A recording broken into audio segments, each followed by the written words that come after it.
Notre exhortation de ce matin, la folie de Dieu ou la puissance de Dieu. C'est une folie pour toi ou c'est une puissance de Dieu pour toi? C'est l'apôtre Paul qui s'adresse à l'église de Corinthe par rapport à la prédication de la croix. Si tu ne comprends pas la prédication de la croix, ça deviendra pour toi une folie. Tu es là, mais tu ne vas pas bénéficier, c'est-à-dire la puissance qui descend de la croix. C'est pour cela il dit, c'est une folie pour ceux qui périssent, mais c'est une puissance pour ceux qui croient. Amen. Est-ce que tu crois ce matin? Ou bien tu viens seulement pour participer? Je dis souvent à Vierzon, nous sommes une génération de ceux qui croient. Parce que nous ne sommes pas sous la loi.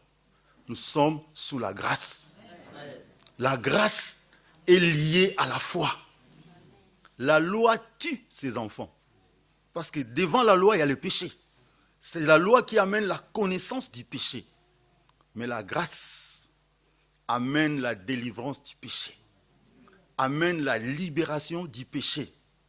C'est cela, l'apôtre Paul disait que c'est une puissance de Dieu pour le salut de quiconque croit. Nous allons lire ça dans le livre de 1 Corinthiens.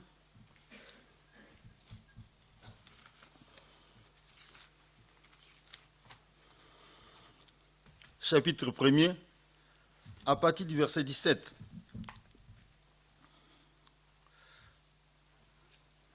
Ce n'est pas pour baptiser que Christ m'a envoyé, c'est pour annoncer l'évangile. C'est là sans la sagesse du langage, afin que la croix de Christ ne soit pas rendue vaine. Car la prédication de la croix est une folie pour ceux qui périssent. Mais pour nous qui sommes sauvés, elle est une puissance de Dieu.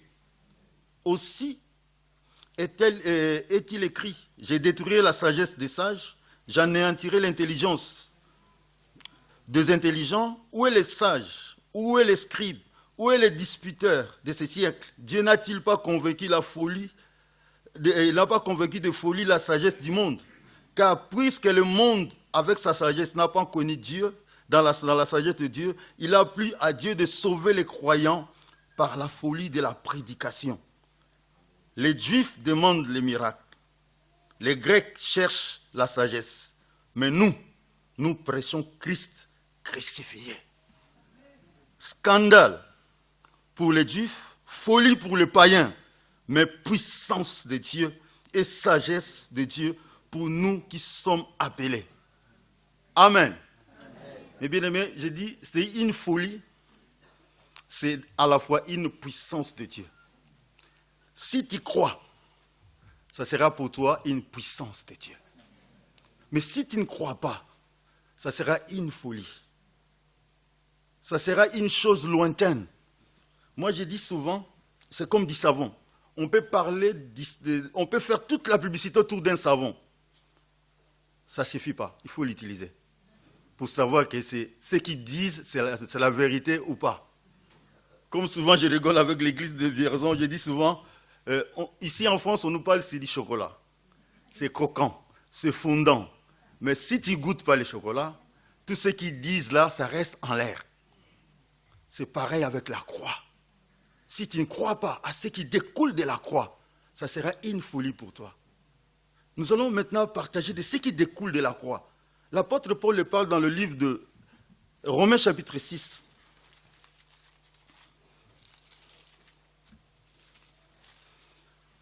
Quand Christ était à la croix, les gens ont vu une seule personne à la croix, avec les deux bandits qui étaient à côté.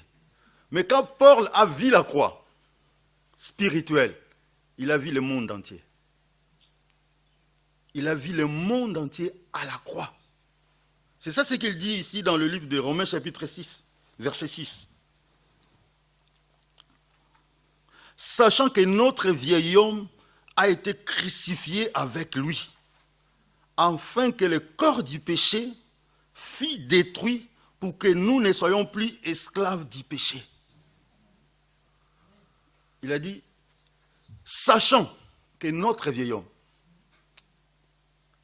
Quand on regarde on dit sachant, ça vient du verbe savoir. Quand on dit sachant, c'est-à-dire il faut considérer. Il faut s'assurer. Il faut s'appuyer. Sachant que ton vieil homme a été crucifié. Il ne faut pas lutter. Il faut commencer premièrement à croire que ton vieil homme a été à la croix. Mon vieil homme, ma nature du péché a été crucifiée. Quand Christ était à la croix, il était avec nous. C'est cela l'apôtre Paul dit, j'ai été crucifié avec Christ. Il n'a pas marché avec Jésus. Mais il dit, j'ai été. Il le disait par rapport à ça, que son vieil homme a été à la croix. Ton vieil homme, notre vieil homme. Quand l'apôtre Paul parle plus de nous ou notre, il parle de ce que Dieu a accompli pour nous. À la croix, c'est l'accomplissement de la volonté de Dieu, que Christ soit crucifié. Les armes de Dieu sont puissantes par la vertu de Dieu. Dieu a choisi de nous sauver par la croix. Si tu veux passer par autre chemin, tu ne verras pas sa gloire. C'est à la croix que le vieil homme a été crucifié. Ton vieil homme, mon vieil homme a été crucifié. Souvent, je dis, je n'aime pas beaucoup utiliser nous. Quand tu dis nous, tu penses que les autres. Non, je dis tu. Toi, ton vieil homme a été à la croix. Il ne faut pas regarder l'autre. Mon vieil homme à moi a été à la croix, avec Christ, afin que le corps du péché fût détruit. Mais bien aimé, ce ne sont pas des paroles en l'air, c'est des vérités accomplies. Ce sont des faits que Dieu a réalisés il y a plus de 2000 ans. Ici, les verbes sont conjugués au passé, pas au présent. Sachant que notre vieil homme a été, le corps du péché fut. Ce n'est pas là le présent, c'est dans le passé, avant que tu sois né. Avant que je sois né, tu as été choisi. Ton vieil homme a été à la croix de Jésus. Cela s'est révélé à toi à la nouvelle naissance. Regarde quand la nouvelle naissance s'est manifestée en toi, tu as abandonné beaucoup de choses sans qu'on te force. Mais c'est dans la marche, tu commences à lutter parce que tu abandonnes la force qui t'a libéré. C'est à la croix que notre vieil homme a été crucifié. Afin que nous ne soyons plus esclaves du péché. Il ne faut pas croire au diable. Il veut te faire croire par rapport à ton ressenti. La croix, ce n'est pas un sentiment, c'est une réalité. Tu sais, le mot sentiment, on le divise en deux. Les sentiments. La foi n'agit pas avec les sentis. C'est que les ressentis sont là, ça te trompe. Tu te vois encore esclave parce que tu regardes tes membres. Tu te vois encore condamné parce que tu regardes tes membres. Quand tu tournes, tu regardes ton passé, tu te vois encore malheureux. Non, il ne faut pas regarder le passé. Il faut regarder la croix. Ce qui est accompli. C'est ta force. C'est notre force. C'est pour cela que la Bible dit, quiconque croit en lui ne périsse point, mais qui ait la vie éternelle. De même que le serpent a été élevé, de même aussi le Fils de l'homme a été élevé. Si tu prends ça logiquement, quelqu'un qui a été mordu par un serpent, sa morsure et le serpent de rein n'a pas de relation. Mais entre le serpent de rein et ta morsure, il y a la puissance de Dieu qui agit. Il dit, regarde, c'est pareil nous qui croyons.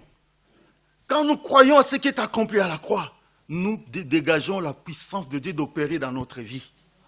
De vivre cette liberté que Dieu nous a donnée en Jésus. Afin que tu ne sois pas esclave. Ça, c'est la première réalité de la croix.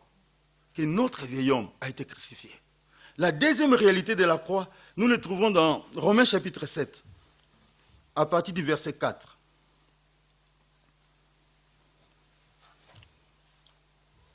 De même, mes frères, vous aussi, vous avez été par le corps de Christ mis à mort à ce qui concerne la loi, pour que vous apparteniez à un autre, à celui qui est ressuscité des morts, afin que nous portions des fruits pour Dieu. Lorsque nous étions dans la chair, les passions de péché provoquées par la loi agissaient dans nos membres, de sorte que nous portions des fruits pour la mort. Maintenant, nous avons été dégagés de la loi, étant morts à cette loi sous laquelle nous étions retenus, de sorte que nous servons dans un esprit nouveau, non selon la lettre qui a vieilli. Nous avons été mis à mort par le corps de Christ. La première mort de la croix, c'était le vieil homme qui a été crucifié et le corps du péché fut détruit. Le deuxième mort à la croix, c'est le corps de Jésus. Christ, il n'était pas de ce monde. Il dit, avant qu'Abraham soit moi, j'étais, je fus. On dit, au commencement était la parole était avec Dieu. Christ est la parole faite chair.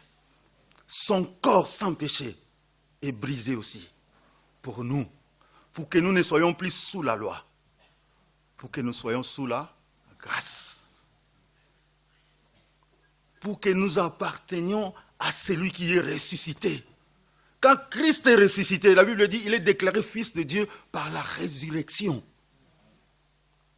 Il nous donne son corps de la résurrection. C'est pour cela qu'on nous appelle fils de Dieu. Nous sommes enfants de Dieu parce que Christ est ressuscité. Nous avons été mis à mort par son corps pour que nous appartenions à Christ. Tu appartiens à Jésus. Ne regarde pas ta taille, tu appartiens à Christ. Je disais au début, nous sommes une génération de ceux qui croient. Il faut croire à cela. Quand la Bible nous relate, pour que cela soit une réalité dans ma vie, de chaque jour, de chaque matin, je me regarde, j'appartiens à Jésus. Je suis de sa nature. Écoute ce que dit Paul dans le livre de Galates.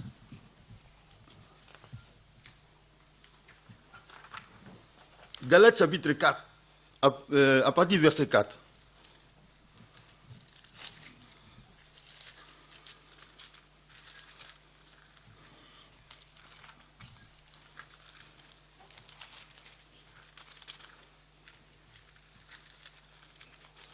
Galates 4.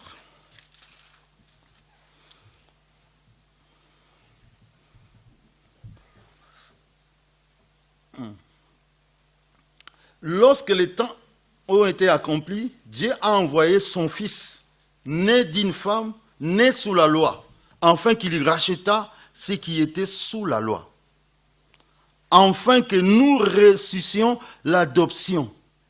Et parce que vous êtes fils, Dieu a envoyé dans nos cœurs l'esprit de son Fils, lequel crie Abba Père. Ainsi, tu n'es plus esclave, mais tu es fils. Si tu es fils, tu es aussi héritier par sa grâce. C'est à nous de tenir cela pour vrai. Je ne le suis pas par ma volonté, je le suis par le corps de Jésus. Il est né d'une femme, né sous la loi, pour qu'il puisse racheter tout ce qui était sous la loi. Comme nous sommes des fils, il a mis dans nos cœurs l'esprit de son Fils, qui crie Abba Père, tu es mon Père. Quand je me présente devant Dieu, souvent quand je regarde les gens qui prient, Seigneur, je suis pauvre pécheur. Des fois je dis non, moi je ne suis pas pauvre pécheur. Je suis un enfant de Dieu. Je peux tomber dans le péché, mais je ne suis pas pauvre pécheur. Seigneur, aie pitié de moi. Je comprends que c'est la culpabilité qui nous empêche à croire ce que Dieu nous a fait. Ce qu'il a accompli à nous, c'est la culpabilité. C'est pour cela que Jean dit ceci. Si nous disons que nous n'avons pas de péché, nous faisons Dieu menteur. Si nous disons que nous ne péchons pas, sa vérité n'habite pas en nous. Mais si ton cœur te reproche de quelque chose, il faut se présenter devant ton Dieu. Confesse ton péché. Il dit, si nous confessons nos péchés, il est juste et fidèle pour nous pardonner, pour nous purifier de toute iniquité. Si nous confessons, parce que la Bible dit ceci, à tous ceux qui l'ont... Pierre dit ceci, il nous a ordonné de prêcher. Et les lois et les prophètes témoignent que quiconque croit en son nom reçoit le pardon des péchés. Nous sommes pardonnés non parce que nous obéissons à Dieu. Nous sommes pardonnés à cause de son nom. Nos péchés sont pardonnés à cause du nom de Jésus. Si tu renies cela, tu ne peux pas vivre la croix. Parce qu'il y a la condamnation qui va peser sur toi. Nous sommes pardonnés. Je suis pardonné. Tu es pardonné. À cause de son nom. C'est notre foi. C'est le fondement de la foi. Tu ne peux pas vaincre ton péché si tu ne crois pas ce qui est réalisé à la croix. Parce que notre force découle de la croix. Jésus dit, vous ne pouvez rien en vous-même. Il parle du sarment. Si tu n'es pas attaché, tu ne vas pas produire. Demeurez en moi et je demeurerai en vous. Tu peux demeurer en Christ en croyant ce qu'il a accompli. Dis, si mes paroles demeurent en vous, vous serez réellement mes disciples et vous connaîtrez la vérité. Et la vérité vous affranchira. Demeure dans sa parole. Élève tes yeux à ce qui est accompli à la croix. Ne regarde pas ce qui te ronge, mais regarde ce qui est ta victoire. Regarde ce qui est ta délivrance. Apôtre Paul parle sur la justice de la foi. Il dit c'est la parole de ta bouche. C'est la parole de ton cœur. C'est ce que tu dis. C'est ce que tu crois. La bouche amène la justice. Amène le salut plutôt. Amène la délivrance. Amène la guérison. Et le cœur amène l'accomplissement. La vie et la mort sont au pouvoir de la langue. Christ crucifié. C'est notre force. C'est le fondement de ta victoire. Tu ne peux pas vaincre le péché si tu ne lèves pas tes yeux à la croix de Jésus. Parce que la Bible dit, nous sommes nés dans le péché. Il y a un roi qui le disait, il dit, je suis né et conçu dans le péché. De moi-même, je ne peux pas. Tu ne peux pas vaincre le péché de toi-même, c'est impossible. Tu ne peux pas vaincre le péché de toi-même. Notre victoire vient du ciel.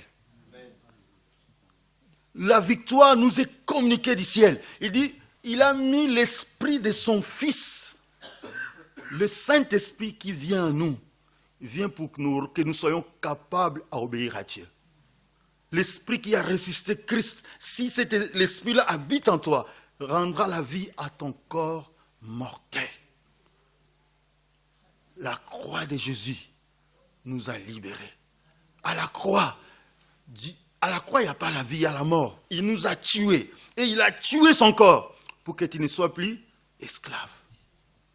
C'est à moi de le croire. C'est à toi de le croire. Je ne suis plus esclave. C'est pour cela, écoute ce que dit Paul. Nous rentrons dans Romains chapitre 6, verset 11.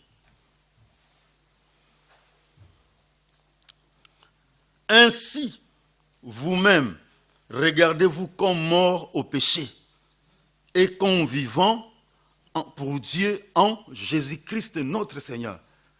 Il dit, change ton regard. Quand tu te regardes, il dit ainsi, regardez vous-même. Quand tu te mets devant la glace, devant le miroir, qu'est-ce que tu vois? Mort pour le péché et vivant pour Dieu. Je me vois enfant de Dieu et non condamné de Dieu. Je me vois pardonné de Dieu, car l'alliance que Christ a établie, c'est l'alliance du pardon. Tu ne peux pas être le temple du Saint-Esprit si tu n'es pas pardonné. Quand on regarde dans l'ancienne alliance, les souverains qui entraient dans le lieu très saint, s'il avait quelque chose, il restait là-bas. Mais maintenant, nous sommes le temple du Saint-Esprit. Apôtre Paul rappelle aux Corinthiens, ne savez-vous pas que tu es le temple de Dieu? Ne savez-vous pas que tu es la maison de Dieu? Nous sommes des enfants de Dieu à cause de sa mort et de sa résurrection. Écoute ce que dit Jean. 1 Jean. Il dit ceci, c'est lui qui a cette espérance en lui. C'est lui qui a cette espérance en lui qui se purifie lui-même. J'ai cette espérance que maintenant je suis enfant de Dieu. Cela m'appelle à la responsabilité. L'accomplissement de la croix nous appelle à la responsabilité. J'ai dit souvent, tu ne peux pas changer ton fils, ni ton époux ou ton épouse. Mais il y a une personne que tu peux changer sur terre, c'est toi. C'est ce que la Bible dit, renonce. Quand la Bible dit renonce à toi-même, c'est-à-dire je suis capable de décider sur moi. Tu n'es plus esclave. Tu peux décider sur toi. Ne laisse pas le péché décider à ta place. Ne laisse pas les passions décider à ta place. Ne laisse pas les convoitises décider à ta place. Il dit, livrez vos membres comme instruments de justice, pas comme instruments de péché. Tu ne peux pas changer ta soeur, ton frère, mais tu peux changer toi. Si tu veux changer le monde autour de toi, c'est toi. C'est toi qui peux, je peux décider, la Bible lui renonce. Si tu ne renonces pas à toi-même, c'est-à-dire j'ai la capacité. Je n'ai pas la capacité sur ma soeur, je n'ai pas la capacité sur mon frère, mais j'ai la capacité sur moi-même. Parce que tu n'es plus esclave. Parce que tu es libre. Tu es libre. Tu es libre. J'aime bien ce chant qu'on chante ici. Je ne suis plus esclave de la peur. Je suis enfant de Dieu. Je ne suis plus esclave du péché. Je suis enfant. Mais bien aimé, c'est une réalité. Tu n'es plus esclave. Il y a une seule personne qui peut te rendre esclave. C'est toi-même. Parce que tu ne crois pas à ce que la Bible dit. Parce que nous ne croyons pas. Jésus dit, il dit, quand le Saint-Esprit viendra, va nous convaincre de ce qui concerne le péché. Il dit, le péché, vous ne croyez pas en moi. C'est le péché que l'Église peut avoir, de ne pas croire à ce que Christ dit. C'est notre péché, c'est ça. Il dit, quand l'Esprit viendra, va convaincre le monde du péché. Il ne dit pas de l'impudicité. Vous ne croyez pas en moi. Tu ne te crois pas que tu es libre. Tu te vois encore condamné. Tu te vois encore misérable. Tu te vois encore esclave. C'est ça notre problème. On se voit encore esclave. Mais la Bible dit, enfin que tu sois plus esclave du péché. Celui qui n'est plus l'esclave doit faire un choix de ne plus livrer ses membres au péché. Parce que je ne suis plus esclave. Il ne faut plus revenir à la chair, mais il faut marcher selon l'esprit. La chair ne se soumet pas à Dieu. L'apôtre Paul dit l'affection de la chair est inimitié contre Dieu. Si tu veux obéir à ta chair, tu n'obéiras jamais à Dieu. Parce que la chair ne se soumet pas. Notre chair, même si je prêche, ma chair ne se soumet pas à Dieu. Je dois le savoir. Je dois savoir lui dire non. Si je n'arrive pas, je crie à Dieu. Il est riche. Et il est riche pour tout ce qu'il est invoque. Quiconque invoquera le nom du Seigneur sera sauvé. Si tu n'y arrives pas, crie. Seigneur, je suis libre. Ce n'est pas moi qui ai demandé cette liberté, c'est toi. Il n'y a personne qui a intercédé pour que Jésus soit à la croix. Non, personne. C'est Dieu dans sa propre volonté. Il a décidé de nous sauver par la croix. Si je n'arrive pas, je plie genoux. Seigneur, ta parole est la vérité. Je ne veux plus être un chrétien qui ne sait pas là où il va. Je suis ni chaud et ni froid. Je ne sais pas de quel côté. C'est pour ça que l'apôtre Paul dit, renversons les raisonnements qui s'élèvent contre la connaissance de Dieu. Quelles sont les pensées qui s'élèvent en toi? Renverse cela, qui est contre la volonté de Dieu. Tu sais, quand tu entres dans cette église, tu commences à penser que les gens, il n'y a pas l'amour ici, tu verras qu'il n'y a pas l'amour. Ce sont tes pensées qui vont se... Tu vas voir les gens, non, il n'y a pas l'amour. Les gens ici, non, commence à voir l'amour. Qu'il y a l'amour ici, tu verras l'amour revenir vers toi. Il te fera faire selon ce que tu crois. Mais moi, je crois que je suis libre. Je crois aussi que tu le crois. Arrête de douter. Arrête de regarder avec les yeux humains. Regardez avec les yeux du cœur. Tu n'es plus esclave. La croix nous a libérés. La croix nous a délivrés. Écoute aussi ce qui s'est passé encore à la croix. Colossiens chapitre 2.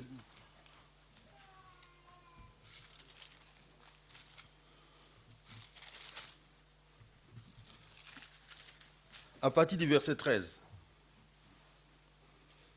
Vous qui étiez morts par vos offenses, par l'incirconcision de votre chair, il vous a rendu à la vie avec lui. Alléluia. En nous faisant grâce pour toutes nos offenses. C'est toi-même qui te condamne. Ici, il dit, tes offenses là, il a fait grâce. Ils sont pardonnés. Ils sont effacés. Ils sont oubliés. L'alliance du pardon. Nos péchés sont pardonnés. Il vous a rendu à la vie avec lui en nous faisant grâce pour toutes nos offenses. Il a effacé l'acte dont les ordonnances nous condamnaient et qui subsistait contre nous. Non seulement il l'a effacé, la Bible dit il l'a détruit. Tu sais, tu peux être un malfaiteur. Si le juge dit non, il n'est pas condamné. C'est fini, on te laisse. Vous pouvez crier, vous pouvez sauter. Les juges, il dit, Dieu l'a établi juge de vivants et de morts. C'est Jésus qui est le juge. Il te dit acquitté. Même les démons peuvent venir. Le ciel dit que tu es acquitté. Acquitté. Libéré. Pardonné. Il dit ceci, il l'a détruit en le clouant à la croix. La croix revient encore. Il a dépouillé les dominations, les autorités, les a livrées publiquement en spectacle, en triomphant d'elles par la croix. Tu sais, quand le peuple d'Israël, ils avançaient vers Canaan, Moïse a envoyé 12 espions. Quand ils sont arrivés, ils sont rentrés, il dit, ils ont vu des fils d'Anak. Mais quand Dieu les a envoyés, il dit que là-bas coule le lait et le miel. Et ils n'ont pas vu ça. Ils ont vu le fils des géants. Parce qu'ils avaient peur. Ton géant, Christ l'a détruit à la croix. Il les a dépouillés. Toute la sorcellerie de ta famille, sache, n'a aucun pouvoir sur toi. Car il a dépouillé les dominations et les autorités. Tu n'es plus condamné. Tu es libre. Acquitté. Pardonné. Justifié. Sanctifié. Dieu l'a fait pour nous. Justice, sagesse, sanctification et rédemption. Bien aimé, tout ça, ça peut être comme du savon pour toi, si tu ne le crois pas. Si tu ne le crois pas, tu ne verras pas son effet. Ça sera des paroles en l'air. Mais c'est une puissance de Dieu pour le salut de quiconque croit. Il ne faut pas seulement arrêter, c'est une puissance de Dieu. Non, il faut achever la phrase. Pour le salut de quiconque croit. Je veux que tu croies ce matin que tu es pardonné. Je veux que tu croies ce matin, tu es acquitté. Il n'y a point de condamnation pour toi. Tu es libre. Nous sommes libres. Je ne plus esclave de la paix, car je suis enfant de Dieu. Je n'ai plus esclave de la paix. Je suis enfant de Dieu. Cela nous est donné du ciel. C'est pour cela qu'on dit, nous sommes sauvés par la grâce, par le moyen de la foi. Cela ne vient pas de vous, c'est le don de Dieu. Être enfant de Dieu vient de Dieu. C'est logique même dans le naturel. C'est le père et la mère qui décident d'avoir des enfants. Ce n'est pas l'enfant qui choisit de naître de tel papa. Non. C'est logique, la naturelle nous dit. Quand on dit enfant, c'est mon enfant. Donc, il y a une part de ma volonté. C'est pour cela que la Bible dit à tous ceux qui l'ont reçu, à ceux qui ont crié à son nom, il les a donné le pouvoir de devenir enfants de Dieu, lesquels sont nés ni de la volonté de l'homme. On n'est pas enfant de Dieu par la volonté de l'homme. On n'est pas enfant de Dieu par la volonté du sang, ni de la chair. Parce que pour être homme, il y a la volonté de l'homme, la volonté du sang et la volonté de la chair. Il faut qu'il y ait la comptabilité, voilà, pour que l'enfant naisse. Il y a des couples qui n'ont pas d'enfants. Ils ont la volonté, mais le sang ne permet pas. La chair ne permet pas. La Bible dit ceci, que nous sommes nés, non du sang, ni de la volonté de l'homme, ni de la chair, mais de la volonté de Dieu. Je le suis par la volonté de Dieu. C'est cela veut dire, nous crions, Abba Père. J'ai la paix de dire que tu es mon Père. Parce que cela vient de toi. Si je dis les mensonges, c'est toi qui les dis. Mais je sais qu'il ne dit jamais les mensonges. Tu es enfant de Dieu. Tu lui appartiens. Nous appartenons à Christ. Tu es enfant de Dieu. Ne regarde pas ce que tu es, mais regarde ce que Dieu dit. C'est le commencement de ton changement. C'est le commencement de ta délivrance. Il te sera fait selon ta foi. Cela ne vient pas de nous. Ça vient de Dieu. C'est Dieu qui a décidé. Jésus dit ceci, nul ne peut venir à moi si le Père ne l'attire. Même pour croire en Jésus, cela vient de Dieu. Il y a beaucoup de gens qui ont écouté la parole, mais leur cœur a été resté fermé. La Bible dit, ils ont des yeux, mais ils ne voient pas. Et ils ont des oreilles. C'est-à-dire, ils entendent, mais ils n'entendent pas la voix de Dieu. Et Dieu a fait un clic. Il a ouvert ton cœur. Il a ouvert tes yeux. Il a ouvert tes oreilles. Si je suis là, c'est par sa grâce. C'est lui qui m'a attiré. Si je suis enfant de Dieu, c'est par sa grâce. C'est pour cela que je disais, un enfant de Dieu doit savoir faire des choix. Tu choisis quoi? L'iniquité ou tu choisis la justice? Il dit que ce qui est accompli à la croix pour que nous puissions arriver à la sainteté. Ce que Christ a accompli pour que nous puissions arriver à la sainteté. Il nous a donné tous les atouts. Il y a sa mort et sa résurrection. Et il a mis l'esprit de son Fils en nous pour que nous soyons saints. C'est pour cela que quand l'apôtre Paul parle des églises, il parle des saints des Colosses. Les saints de l'Éphèse. La sainteté vient de Dieu. Crois à ce qu'il accomplit. Réalise ça pour toi. Ce matin, je veux que tu crois à ce que Christ a accompli à la croix. Arrête de lutter. Commencez à croire. Tu verras que c'est facile. Ce n'est pas compliqué. La justice, écoute, nous allons lire le dernier verset. Romains chapitre 10. Apôtre Paul parle de deux justices. La justice de la foi et la justice de la loi.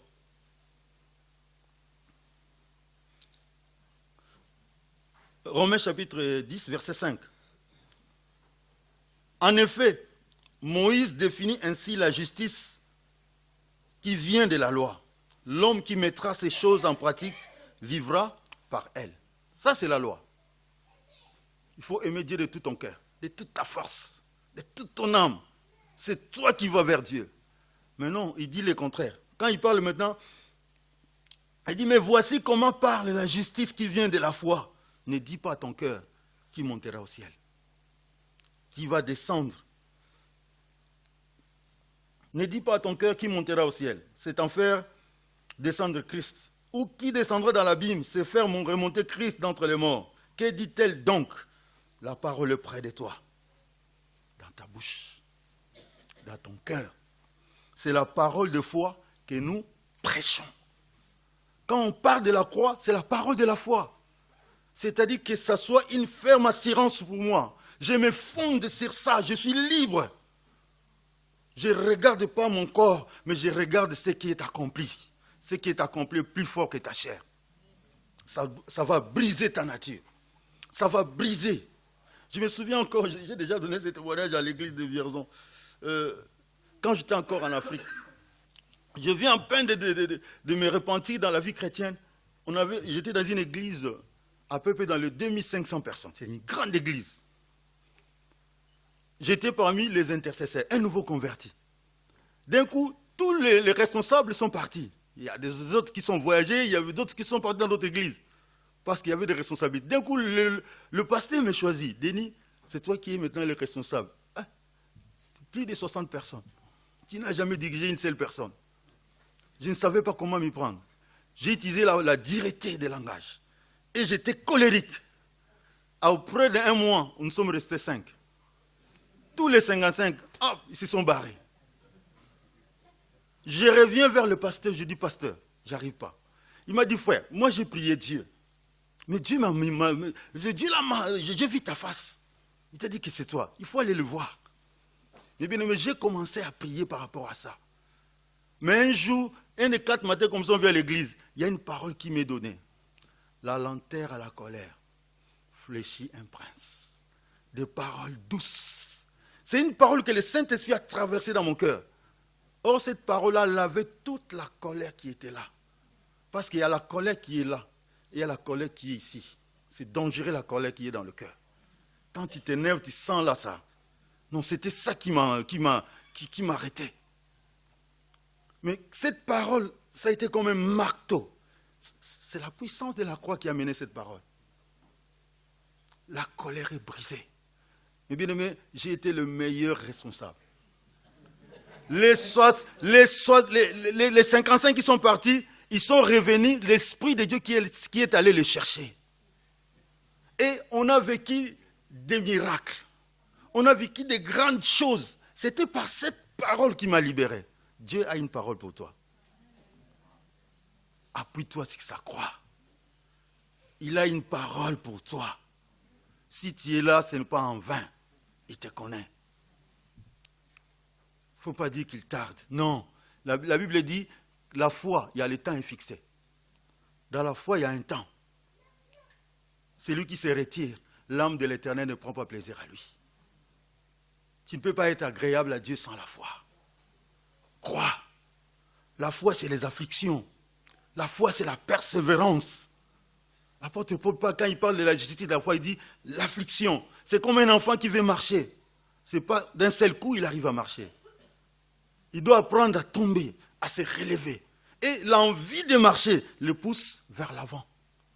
Quand on parle de la croix, que tu n'es plus esclave, ce n'est pas tic au tac. Tu verras des échecs aussi. Mais il ne faut pas se laisser abattre par ces échecs. Plutôt, il faut se relever. Il n'abandonne pas les justes. Il faut se relever. Dis, Seigneur, je vais y arriver. Et tu y arriveras. Parce qu'il a accompli. Tu seras affranchi du péché. Parce que tu n'es plus esclave. Tu seras libre. Tu verras que ce qui était compliqué à toi, tu ne sais même pas comment tu les as oubliés. Comment tu t'énerves plus. Comment tu ne soupçonnes plus les gens. Tu vis dans les soupçons. Tu vis dans le jugement. Tu es esclave. La Bible dit, ne jugez point, afin que tu ne sois pas jugé. Ne condamnez point, afin que tu ne sois pas condamné. Tu condamnes les autres. Mais nous sommes sauvés par la grâce. Cela ne vient pas de toi. Ce n'est pas par ta force. Si tu juges les autres, c'est comme si c'est par ta force que tu vas y arriver. Tu n'y arriveras jamais. Jésus dit, ne condamnez point, afin que tu ne sois pas condamné. Ne jugez point, afin que tu ne sois pas jugé. Des fois, je me pose la question, qui va me juger? C'est le diable qui viendra te voir. Et tu ne sauras pas vaincre. Parce que tu juges les autres. Tu n'es pas observateur de la loi. Nous sommes de la foi. Christ est l'apôtre de la foi. Le souverain sacrificateur. L'apôtre de la foi. Amen. Seigneur, merci, nous te bénissons. Nous te rendons grâce parce que tu es vivant. Je crois que ta parole est la vérité. Merci, Seigneur, pour cette parole qui a traversé nos cœurs. Car tu as dit ta parole est vivante, efficace, plus tranchant qu'il ne peut quelconque, Seigneur, et capable de juger les sentiments de nos cœurs. Merci, Seigneur, parce que tu as jugé nos sentiments. Et nous avons cru que nous sommes acquittés par ta mort et ta résurrection. Nous ne sommes plus des esclaves, mais nous sommes des fils, car tu as mis dans nos cœurs l'esprit de ton Fils, Seigneur. Merci pour le Saint-Esprit, Seigneur. Merci pour tout ce que tu as accompli en nous, dans le nom de Jésus. Amen.